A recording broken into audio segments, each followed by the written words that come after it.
Good afternoon, and thank you very much for joining us today to discuss top tips in rostering. So for those that do not know me, my name's Mark Tops, and I'm the co-founder of the Care View, an online social care platform free to access for registered managers and providers. Delighted to be here today on behalf of Log My Care to chair this panel interview. I'm just going to do quick introductions before we begin, so I'll start just here. Are you able just to introduce yourself, who you are and where you're from? Hi, my name's Alex. I'm the co-founder of Gladys. We're an introductory agency that runs home care services across the southwest of the UK. Hi, I'm Sam. I'm the founder and CEO of Log My Care. So we are one of the UK's leading care management systems. We've been going for around 7 years. We have around 2,000 services using us across the country. We have spent, I suppose, the beginning 6 years of our life just in the care planning and EMR space. And in the last year or so, we have just built our own rostering platform, which we're launching. So we're excited about that. And of the customers that we do have, I suppose the biggest, we have customers across the spectrum of care. So from home care, supported living, and care homes and day centres. And I suppose the last thing to say is of those customers, the biggest proportion for us has been in the complex care end of things, so it's particularly the learning disability space. And I'm Szymon, I'm registered manager from Epilepsy Society. We are a care provider, delivering care primarily for people with epilepsy. We've got domiciliary care support, supported living services, and registered services, residential care as well. Thank you very much. So Alex and Szymon, I'm going to come to you first.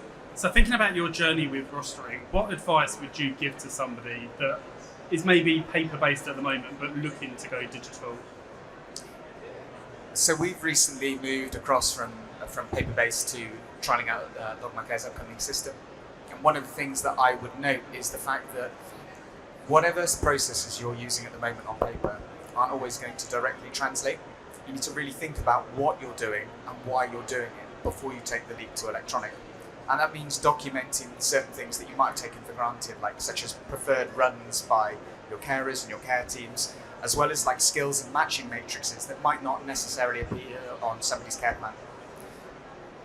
When we started the process of moving across, the first thing that I would note was that actually I would come through to our logs and I would look through and say, well, actually, this isn't quite right here. I haven't got enough information to be able to produce the right types of matching, the right types of rostering as a result, because actually so much of that was locked up in our care coordinators' heads. So sitting down with your care coordination team, making sure that you give them the time to download, what makes a really good run, a really good route, a really well-matched package to ensure that you can deliver that consistency of care and frankly deliver a quality service, I think is quite important. Thank you. Yeah, I completely agree. I would add to it that regardless if you're using a paper or you're using an electronic system for your rostering, make sure that you know well your clients, their needs, their preferences, and the same for your team. Get to know your staff team, their skills, their experience, and their preferences. Because the rostering should work for the people, not the other way around. Do not try to fit the rostering system around people, because it's not person-centered and it doesn't work long-term really. Thank you very much. And the only thing I would add is just around that continuity of care. So whether you are paper-based or whether you are moving over to that digital system, actually making sure that the people you support have a limited number of people that are going to visit them or are supporting them, but that their choices are respected. Sam, you spoke around the 2,000 plus services that you're supporting. You've obviously identified a gap in the market, which is why you're bringing rostering in. Can you explain how you're going to support this gap in the market? What does that look like? Yeah, sure, Mark. I firstly would say the gaps in the market that we saw were number one, there was no rostering platform available that could deal with the spectrum of care. You could typically get very home care or very care home focused products, nothing that could deal with our customer base, which was broader than that, as I said, across the spectrum of supported living, home care, care homes.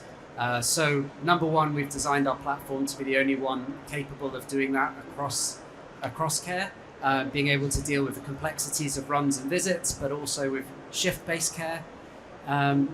And I say number two, the matching side for us was really important, and that's where we saw generally another big gap in the market. And both Alex was saying there's a lot of this matching is currently in care coordinators' heads, and Simon, you were saying you've got to think about the person being supported, and that's how we've approached building our product. It's how can we get the best possible match for the person being supported, both from can we build a truly person-centered rota based on matching the needs of the individuals with the skills of your staff, but also how can we, for that person, make sure we get really high continuity of care?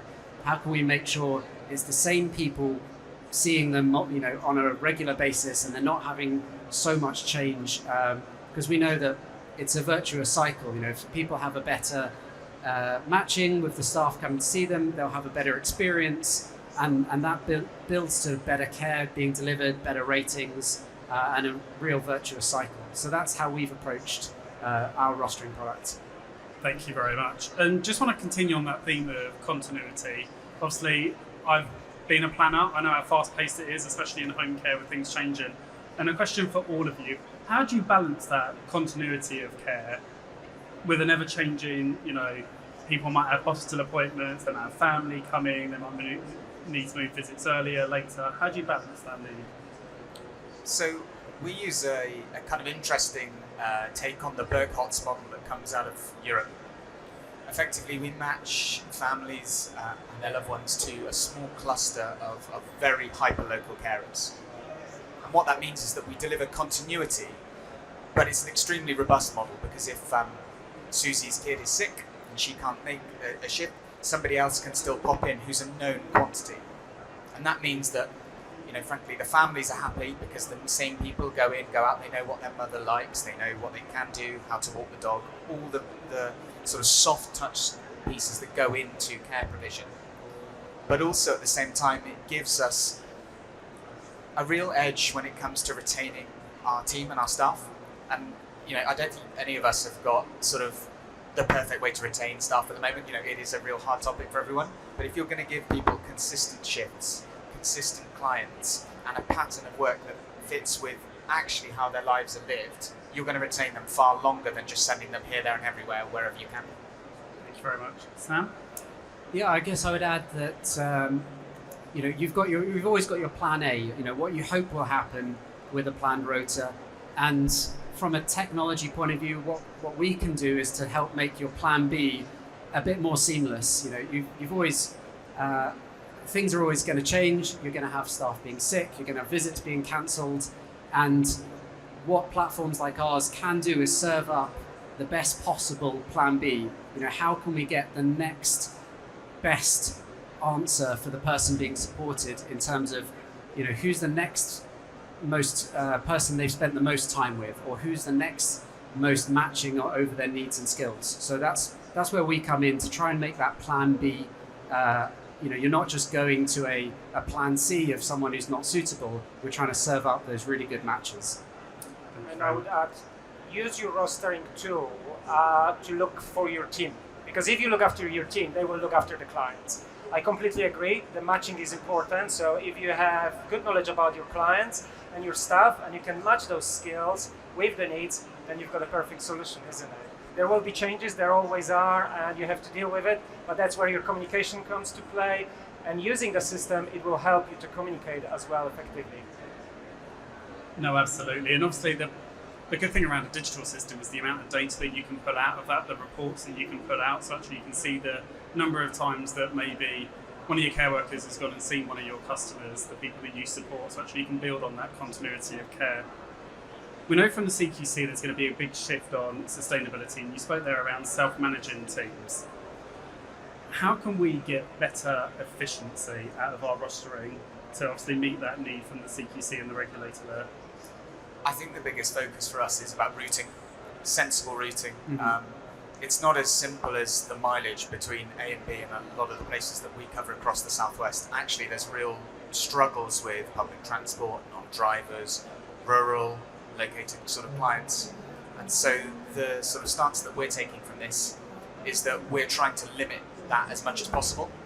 But the knock-on effect, though, probably a little bit sort of introspectively, is that means that we again retain more staff. If we are pushing people more than sort of say 30 to 40 minutes outside of their home base, especially when they've got dependent children at school, we find that we get more churn. So for us, it's a double-sided benefit, really. You know, we can get the travel times down, we can be more environmentally responsible, but also we can keep people on their patches and happy to drive. And the average appetite for us is about 15 to 20 minutes in the car, and then people start to sort of get a bit resistant. Yeah, I mean, there's like sensible route planning, as you say. I think you touched on adding in like more sustainable modes of transport as well. A rostering platform is going to have to deal with both people driving around, but maybe walking, maybe public transport, maybe cycling. And I think we'll see a more prevalence of that in the future, especially in urban areas. And also, I guess, future gaze a bit further as well. I think that AI is going to play a big part here. It will be able to understand the bigger picture and plot and optimize for what we're looking for, be that the most sustainable rota, the one that's most maybe person-centered, or maybe the one that's most cost-efficient. You'll be able to, with AI, pick what you're optimizing for. Yeah, I think it's really clever. Actually, Sam touched on a really interesting point. So for us, we're seeing larger levels of carers choose to leave their car at home and opt to cycle, especially in the kind of like more urban areas like Bristol. This provided us with like quite a unique challenge, because actually the distance that somebody can cycle on a wet day to a dry day, there's a lot more going on with that sustainable transport method. But actually the clients and the families as well love that somebody turns up on a bicycle with a bag of shopping with them, and so you get that kind of, again, that more community feel, where you're not having to pull people in from sort of outside of area. You can sort of source and supply locally. Rostering is all about planning, isn't it? Having efficient rostering will help you to reduce your carbon footprint, isn't it? It reduces the time of travel, meaning you can spend more time with people you support. So completely agree. Looking at innovation ways of delivering the care, which one of them is using the right rostering, but as well looking at alternative transport, for example. That's what we should all be doing. And Alex, just want to come back about something you spoke around. So typically in social care, we see shifts 7 till 2, 7 till 3, 2, 3 o'clock till 10, 11 o'clock at night. Obviously you spoke there around shift patterns around school hours, clubs. How does that work where you are in terms of attracting those staff, and how do you manage that in your rostering? That's a really, really interesting point. So fundamental to the model of Gladys is that all of our staff pick their own shift patterns and times. That means that having those three sections would never work for us. It puts more burden on now the rostering tool, because you're having to focus on who is when and where, and when they need to knock off, because somebody might have to drive that 45 minutes to get the kids from school. Somebody might have their child's primary school in the centre of Bath, and they cannot get out of the city for half an hour to go back out to the rural areas where their runs start. So you've got sort of a fragmented start and end for shifts, as well as a fragmented geography that this system now has to sort of calibrate with. So it is incredibly important, but it's also very difficult, and it's why you have to sort of really be mindful of your team's time, because suddenly this becomes 3, 6, 9 people's jobs, and actually the paper taps out. It cannot do past a certain point for us. So how do you manage it with tech? I'm sorry to that's all right. jump in with questions, but no. So it's a really, really great question. So for us, it's about onboarding sensibly. So we have sort of a very dynamic workforce. So there's around 200 or so people on our books that might be working any week or not. And those people, as they onboard, we know their sort of preferred start and end times and their responsibilities that they're also playing around. Over 85% of them have dependents like children, or they're primary carers for elderly parents, the sandwich generation really in sort of presence here. And so when we onboard them, we take that data and then we're feeding that into our sort of beta trial of the Log My Care system to make us be able to deploy them effectively. And this data is very important because it will drive your decision about rostering, isn't it? So if you have this knowledge about your staff and you use that to drive the decisions, then you can make better choices and help your staff to maintain the life-work balance, because that's what it's about. We're finding that they're having the right balance will help to retain the staff. Yeah, and also we're using the data that comes out of it to sort of manage client expectations. So we say, like, look, if somebody's going to be there at the sort of 9:05, just the traffic's really bad at the moment due to X, we can, forward plan that, and it means that they then keep the continuity they want, because they don't mind if Susie is 5 minutes late because she's stuck dropping her kid off from the school. They just want to see Susie day in, day out, week in, week out. And us not putting extra stress on Susie to be there at 9 o'clock on the dot means that we can be a bit more robust and a bit more human around the way that we sort of promote person-centred care. Thank you very much. And in terms of communication with our frontline staff, so things happen all the time. It might be that somebody is waiting for an ambulance, their plans might change. In terms of communicating with your staff in real time with those rota changes, what tips do you have there? That is a really, really good question. So we're making a very heavy use at the moment of the sort of like messaging systems that sit outside of the traditional apps. Now, obviously, as an introductory agency, we can operate in a slightly less formal format, but we have an ability to message carers in real time using instant messaging. We then have the read receipt, the time of the receipt, a geotag. We can do some quite clever things that allow us to be able to communicate the information very, very quickly and then pass that on to the rest of the run. So Susie's called up, waiting for the ambulance, or maybe dropping somebody off to the RUH, and actually the next 3 family members know on the run, and then we're able to also then speak to the other members of the other Burkhart's teams to get them to step in if Susie goes, yeah, I'm not going to be able to make X. So those on-the-fly changes that are the kind of the real pain point for us, frankly. I can't speak for the rest of you, but those we're able to react to in as best possible way as we can because of the information being serviced and because of the instant messaging. Mm-hmm. I think where we see this from a product perspective is we want changes to be just sort of pushed out to those who need to know it in real time, right? That's emails, push notifications, and away from the old way of doing things of maybe a care coordinator's got to pick up the phone, or you're managing WhatsApp groups where you've got sensitive data going into these groups, so it really shouldn't be in there. So like send out those notifications, get that handshake process back from, like red receipts, acknowledgement receipts, as you're saying, from staff. And you really want a system that's going to be doing that kind of notifying and chasing and organization for you in the background when you can just focus then on the next problem. So that's how we approach it from a tech perspective. We're very similar to Alex. We're using different messaging platforms, but ideally you would like that to be built into your rostering system because it pushes information directly to everybody who needs to know. But I think I would say having agreed ways of working and who communicates these changes. And for me, in this case, less is more. So be precise, send less information, but to the right people at the right time. Yeah, I also think it's about asynchronous communication. I don't want the planners and the coordinators on the phone dealing with changes because that locks them up and stops them from doing everything else they need to do in the day. So if they can do something asynchronously, it's not an email, the carers aren't going to read an email, right? It means that we can get that information out, surfaced, read, acknowledged, voice note comes back, whatever comes back, and you're good to go. You've closed that loop and you're able to evolve what's going on rather than ring, it's not going off because it's left in the car, whatever the problem is, it's in the pocket on silent. So yeah, we're really, really key to have that sort of kept async for us to operate an efficient model. And Sam, you spoke there around that sync time and the upload time, and I think that's a really important factor to think about. Actually, if you're moving away from paper to implement a digital system, is actually you want those changes that you're making in the office to be almost real time. And there obviously will be a lag, but what you don't want is a 5-10 minute delay when you've got a carer that's waiting for the address, waiting for a key safe number or whatever it is. So actually, if you are looking for a digital system, do make sure that you check out what that upload, that sync time is. I want to just talk around burnout. So we know there's a high level of sickness in the industry. We know that we've got overseas recruitment, staff that are on full time, the staff that we're putting pressure on over and over and again to pick up those rotas. Any tips for preventing burnout through effective rostering? Alex, I'll come to you first. It's the key thing, right? For us, at least. We make sure that people are comfortable with the amount of travel that they're doing versus the amount of care. None of the carers want to spend their whole time driving around not providing any care with like 15-minute visits.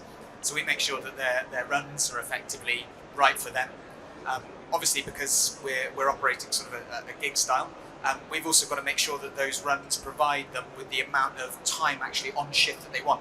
So that as the supplementary kind of income to their families, as most of them are, they earn enough to meet their needs, and that's what then stops the burnout, the kind of churn for us. It's Goldilocks, right? It's just the right amount of work with the right amount of clients, with the right amount of needs and the right amount of places, and you cannot yoke that all together without a good rostering system.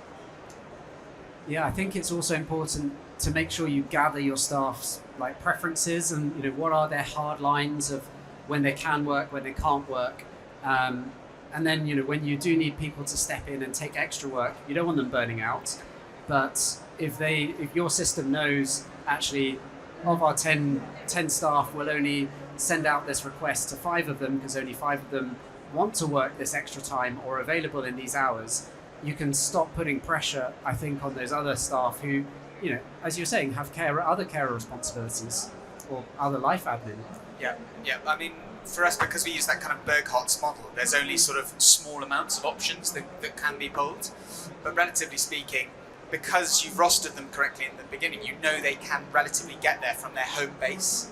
And that means that you can pull a lever and adapt to changes sort of on the fly and give that more reactionary sort of response to the car breaking down, the child breaking, all the things you just cannot avoid.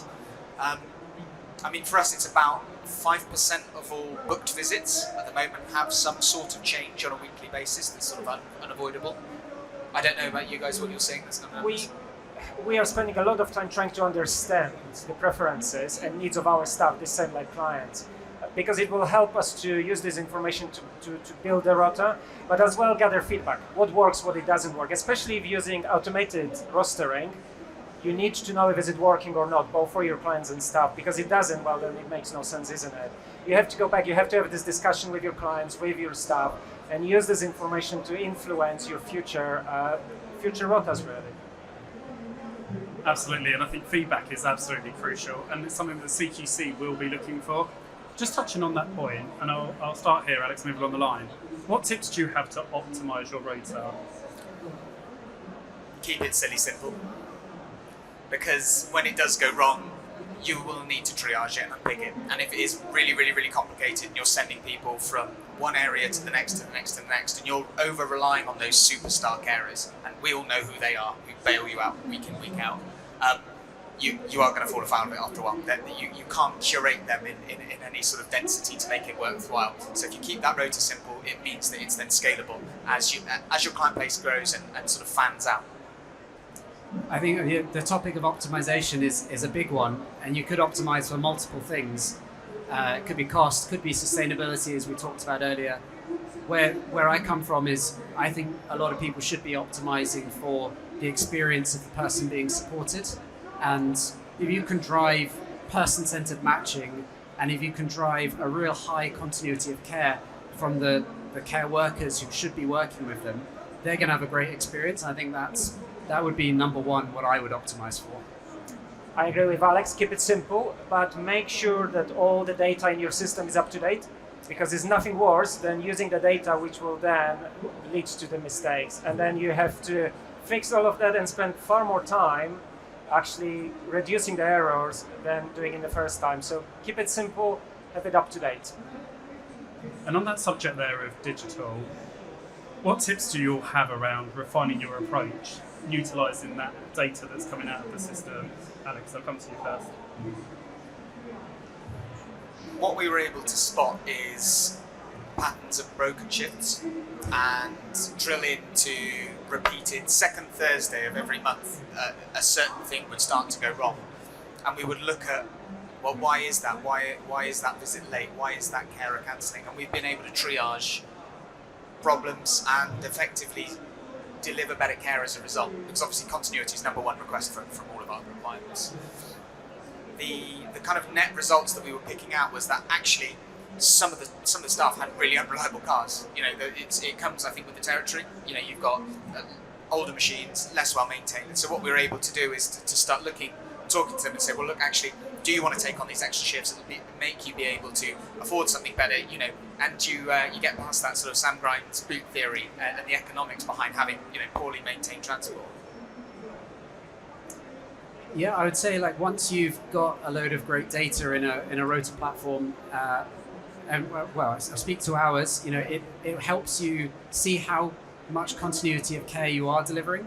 And once you're tracking that for the first time, you are able then to take steps to change that, increase that rate of continuity, and you'll be able to see that in the data going up. So I think that's a thing to be able to show to especially regulators, how are you driving this? Okay, I've got the data to show since we implemented XYZ change in how we do things, look, now we are getting a much higher matching rate on continuity.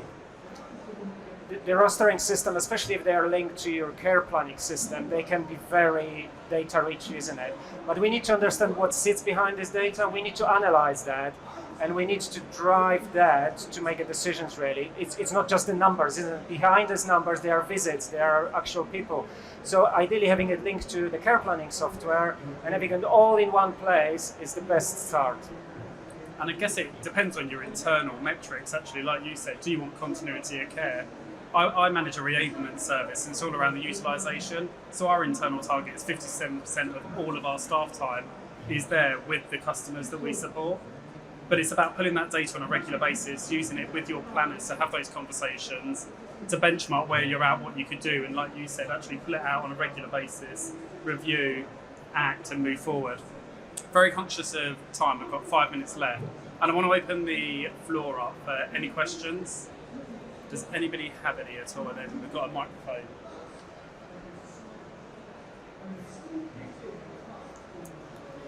No questions. Would you like another question? Oh, there's one question. Oh, Perfect. So, hi, I'm Mark. My question is AI in rostering a topic for you? Like, did you look into it? Do you already have something? What can you tell us about the topic of artificial intelligence and rostering? I can speak very briefly on it. I mean, we're just launching a first rostering product, in the coming few weeks. It will not on day one have AI, so it's very much on our radar. And it's inevitable that yes, rostering will incorporate AI. It's a perfect problem for AI to solve. Big data challenge, multiple ways you can optimize. As we were saying, sustainability, travel time, cost, person-centeredness, continuity, like so many different ways you can optimize for. So I think that will be the future. I think it's not far away, 1-2 years out probably.